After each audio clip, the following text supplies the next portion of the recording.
Yan. Sige. Sige, Rambo. Sige, Rambo. Sagutin ko lang itong last three. Sige, sagutin mo. Good. Ko lang, kay Ma'am Marilyn, yung bakit po gold ang napili ng Sonic na tinitrade ng lahat sa Forex. Ayun nga, sabi nyo, halos lahat or karamihan. Kasi po, for information,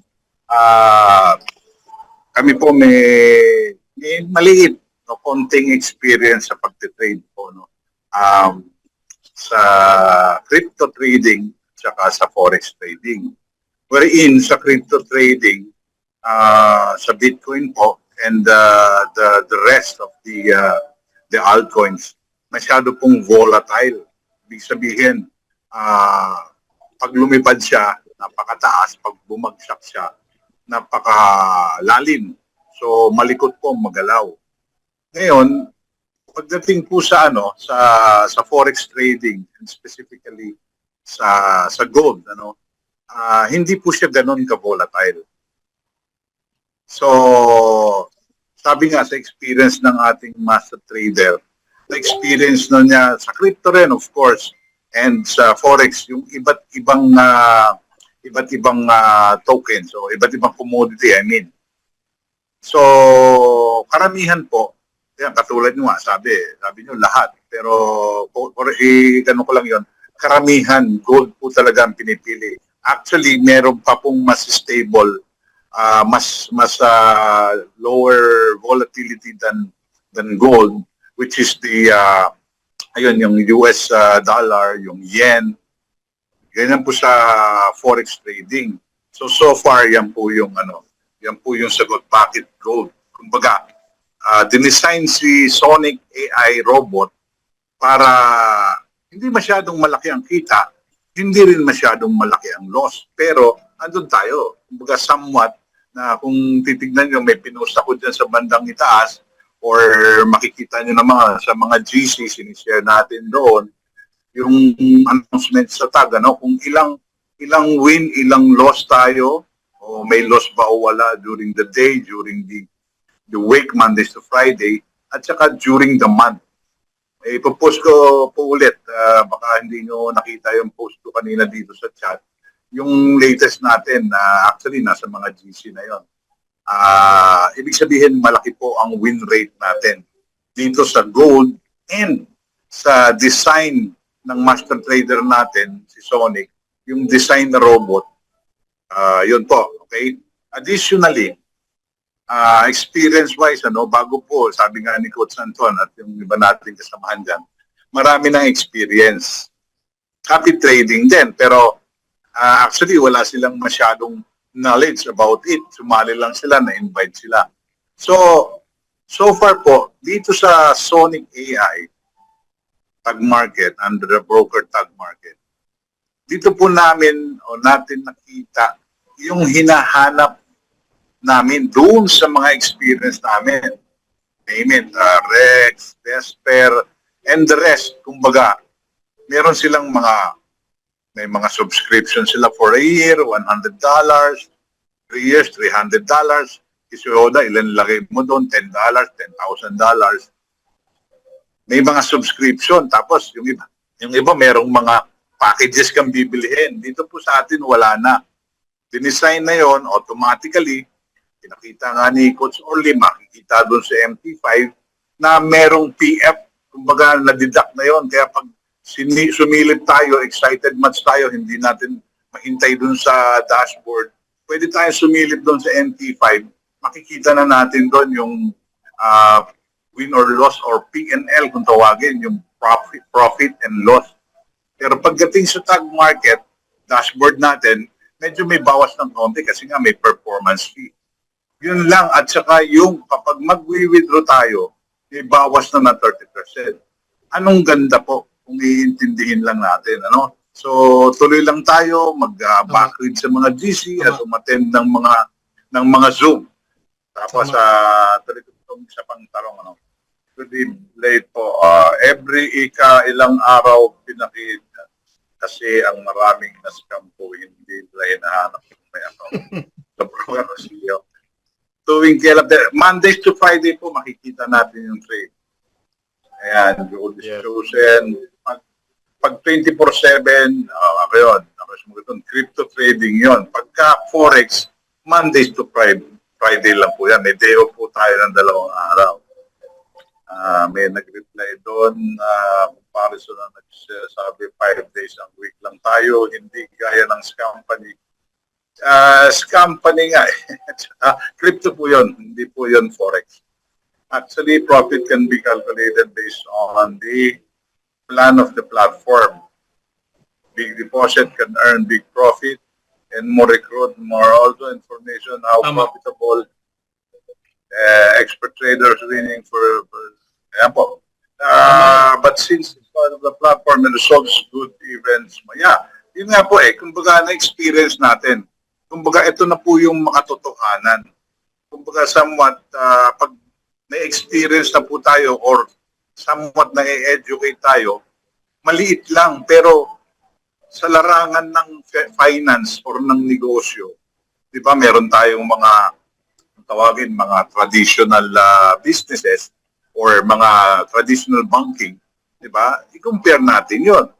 So tayong mga pangkaraniwan or workforce, maaring hindi natin masyadong naunawaan yun. Pero yung mga mayayaman, yung mga investor, yung mga millionaires, ganitong kitaan ang hanap. So, yun lang po. Mami Glo, Coach Anton, yun lang po. Thank you. Yun.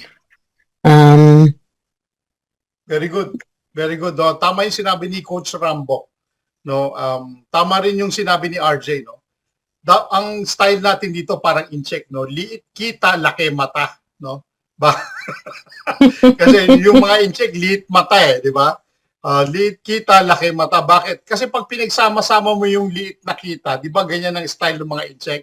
Di ba rin maliit ang kita pero sustainable, dire-diretso, at palaki ng palaki, malaki pa rin yun. Di ba? Kesa yung laki kita, liliit yung mata mo dahil umiyak ka na, dahil naiyak ka sa talo, dahil pumasok ka doon sa di ba? So baligtarin natin, gayahin natin yung mga in-check. No? And ayun, si Sam nandito. No? Good evening po. No? Yes, Sam, no? Magandang buhay sa'yo. Yeah. Continue doing the business, no, Sam, and hopefully we can see each other by August, no. Pupunta kami ng Hong Kong sa August. Ayan, sige. Kasama ko yung wife ko pagpunta ng August, no. Ayan. We will expand more in Hong Kong. So kung sino man ang nasa Hong Kong sa inyo, no, we're going to have a meeting in Hong Kong, no. Nagpapa-arrange na ako ng isang event sa leader natin, no, kay Ma'am Judith sa Hong Kong. We will be there for 1 week, no, para makater natin yung ating mga kababayan na gustong matutong kumita at makapag-invest dito sa ating negosyo. Yan. Liit kita pero laki iklog. Ikaw talaga, Coach Rambo, masyado ka. Ayan, sige.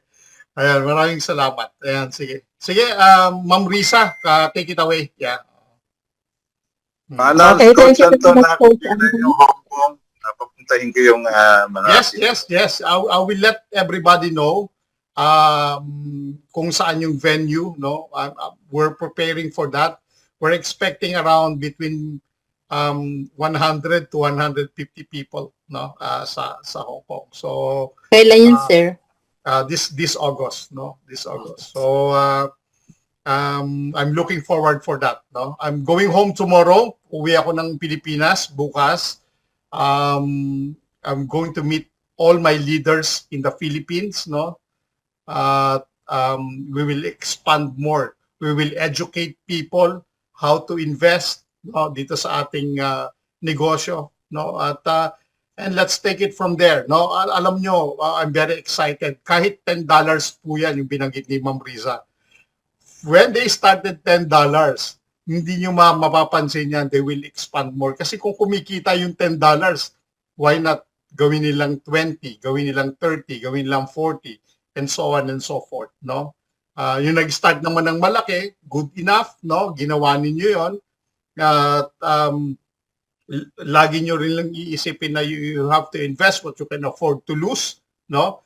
Yung hindi kayo iiyak. Pero mind you guys, no? Ang kagandahan nga, sinabi ni Coach Orly kanina, no? Wala siyang nakita na company na katulad ng tag markets natin na humanap pa sila ng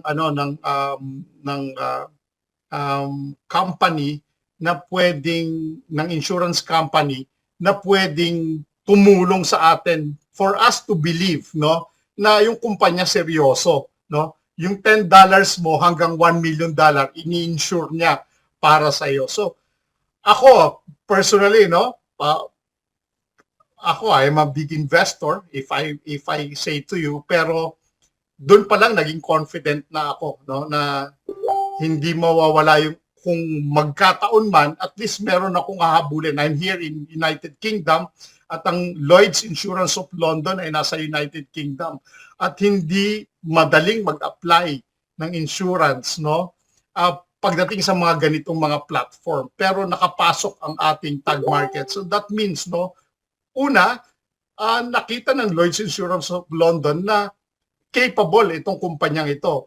1 year lang ang insurance company na ang insured doon sa pera natin. Bakit 1 year? Kasi kahit ako ang insurance company, hindi ko siya i-insured for 5 years. Yearly ko siya i-insured, no? Bakit? Kasi titignan ko, magkano ba yung kinikita mo, magkano yung nangyayari sa'yo, taon-taon, di ba? Ganon ang ginagawa ng isang mga insurance company. So, katulad natin, maswerte tayo dahil kahit $10 lang ang pinasok mo, RJ, kung yun ang pinasok mo, insured pa rin ang pera mo, no? Up to 1 million. Alam mo, RJ, sasabihin ko sa iyo, no? I have an investor here, 100, ngayon, no? Hindi na 159, dati sabi ko 159, ngayon $172,000 isang tao lang, babae pa. $172,000. Hindi siya takot. Bakit? Sabi niya nga sa akin, Sir Anton, ito Indian, no? Naka-insured ang pera ko eh. At ako kumikita weekly. Ang kinikita niya weekly, it's between around 12,000 to 15,000, no? Dollars a week ang kinikita nitong taong ito, no? At wini-withdraw niya yon, no? Wini-withdraw niya at nagpapatayo siya ng malaking bahay sa India. Isipin niyo nga, yung pera niya, no, talagang ginagamit niya, no? Ngayon, tayo mga Pilipino, syempre medyo natatakot tayo, no? Yung takot kasi, no, minsan yun yung nag-hold back sa atin to go on this business, no? Tignan natin, pag-aralan nyo, kaya kailangan, yung sinasabi ni Ma'am Lynn, you need to be educated how to do this business, paano tumatakbo itong business na ito, then kayo ho ang magde-decide. Ano ba ang gusto kong gawin dito sa business na ito? Gusto ko bang kumita ng malaki? Good. Anong gagawin mo? Laging may question, no? Hindi lang dahil ay kasi si Ma'am Risa magaling eh. Kaya sasali ako sa kanya. Kasama na 'yon. Kung may tiwala kayo dun sa upline nyo, that's good, no? Pero kailangan kayo rin po ang nakakaalam kung paano niyo gagawin yung negosyo niyo. Napakaganda nitong negosyo, I tell you, no? Napakaganda po ng negosyo. Ayun po. Thank you. Ayan. Ma'am Risa, sige. Okay, thank you. Thank you, coaches. Grabe. Nadagdagan ang inspiration nyo ngayong araw, di ba guys? So, I hope na nalinawagan kayo sa mga questions ninyo on how to go on with this business. So, I think all the questions have been answered already. Mga katanungan dito, nasagot ng ating mga coaches. And anyway, yung sa mga tanong kanina na